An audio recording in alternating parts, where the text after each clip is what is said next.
You ever get that feeling when you wake up, step out onto your porch in the early morning, maybe you've still got yesterday's coffee breath and you're just trying to remember if you locked the back door, and suddenly your whole life turns into a scene from a cop show? Yeah, that was me. It was barely sunrise and my cabin was awash in the glow of blue and red lights bouncing off the pine walls like some kind of twisted disco. I'm standing there in my flannel pajamas, coffee mug glued to my hand, watching as two officers make their way up the gravel path, their flashlights swinging left and right, all business. And behind them, well, you couldn't miss her, a woman in a beige pantsuit, hair helmet styled to perfection, arms folded so tightly across her chest I thought she might snap. That was Linda, our beloved HOA president, marching up like she was leading an invasion. She points right at me, looks the officers dead in the eye and says, "That's him. Officers, the trespasser I called about. Broke into this place last night, just appeared out of nowhere. I'm the HOA president. I know every single homeowner in this community. He's not one of us." And you know what? I was thinking, great, it's not even 7 a.m. and I'm about to get arrested in my own pajamas for sleeping in the house my uncle left me. The taller officer, nice guy, a little salt in the hair, walks over with that careful cop face, all professional. "Sir, we got a call about a burglary in progress. Can you show us some ID?" So I dig out my license and I throw in my work ID too, just for fun. He checks it over flashlight, catching my name, and then pauses. Looks at me, then at Linda, who's basically doing a little victory dance with her eyes. "Ma'am, do you know who this is?" he asks. And let me tell you, the look on her face like she just bit into a lemon, priceless. "I don't care who he says he is," Linda snaps. "He's trespassing on HOA property." But the officer shakes his head, holds up my ID. "Ma'am, this is Daniel Morrison, Senior Compliance Officer for the State Real Estate Commission." You could almost hear the sound of her self-righteousness leaking out of her shoes. Just 3 days ago, I'd been sitting in my city office, another day buried in paperwork. When I got the call, my Uncle Robert had passed, and he'd left me his lake cabin out here in Pine Ridge Estates. I'd only been there once as a teenager 20 years back, a summer of campfires and fishing and old stories, but now suddenly it was mine. The estate lawyer sent me the keys, and the deed told me everything was squared away. Taxes paid, transfer, done. I figured a couple nights at the cabin would do me good, get me out of my head, away from all the complaints and hearings and legal wrangling I deal with every day. The drive up winding mountain roads, thick pine forests, not a single cell tower in sight, felt like medicine. When I got there just at sunset, the place looked like a time capsule. Same old pine walls, same stone fireplace, even the dusty lantern by the door. I unpacked some groceries, lit a fire, poured a glass of wine, and for the first time in months, let myself just be. It was all peace and nostalgia until about 7 a.m. the next morning. That's when the real fun started.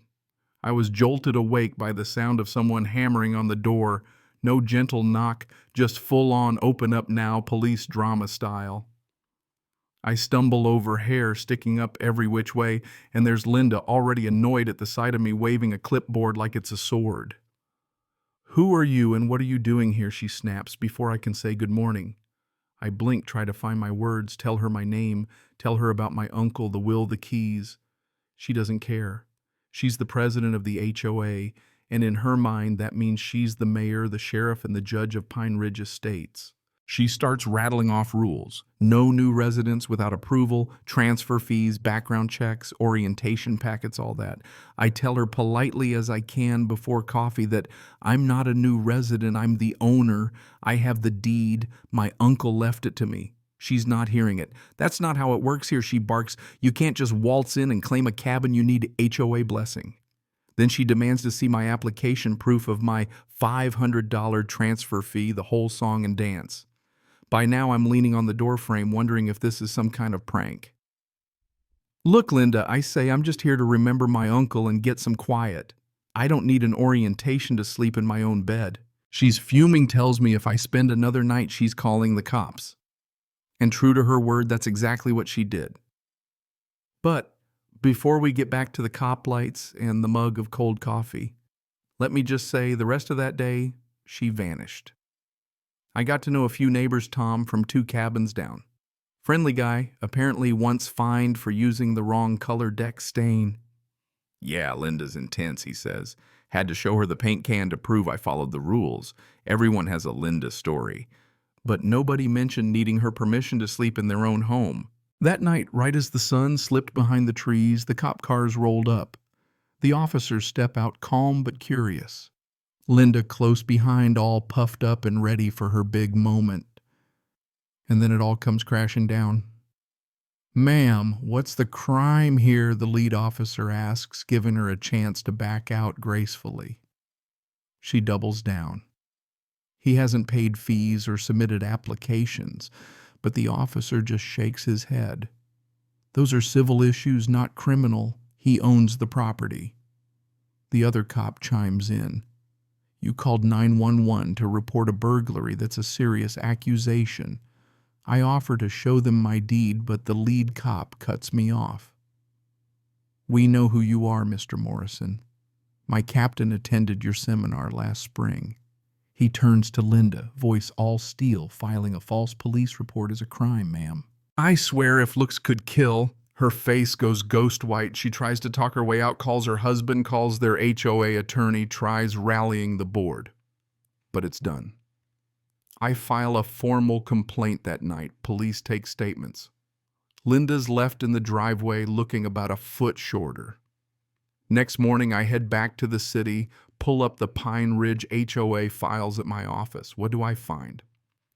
Years of complaints, fines that didn't make sense, improper board elections, financial records that looked like a toddler's math homework. State law says HOAs have to follow certain procedures, run real elections, publish financials, respect property rights.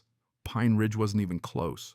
I schedule a full audit, give them a month's notice. When we dig in, sure enough, improper elections, harassment, missing disclosures, the works. And here's where good word gets out about the state audit and about Linda's false police report. Suddenly, neighbors who'd been scared to speak up finally had enough. At the emergency board meeting, full house, people even standing in the hallway. They vote Linda out, 12 years as president, gone in a single evening, unanimous, except for her own vote. Tom, the neighbor with the deck stain, reads the results. Security has to escort Linda out. She's shouting, "You can't do this to me. I built this community." Nobody even looks her way. Later, the county slaps her with a $5,000 fine and 200 hours of community service for filing a false report. The HOA's insurance won't cover her legal fees. Rumor has it she had to refinance her house just to pay her lawyers. But honestly, the real justice wasn't the money or the vote or even the public humiliation. It was what came next.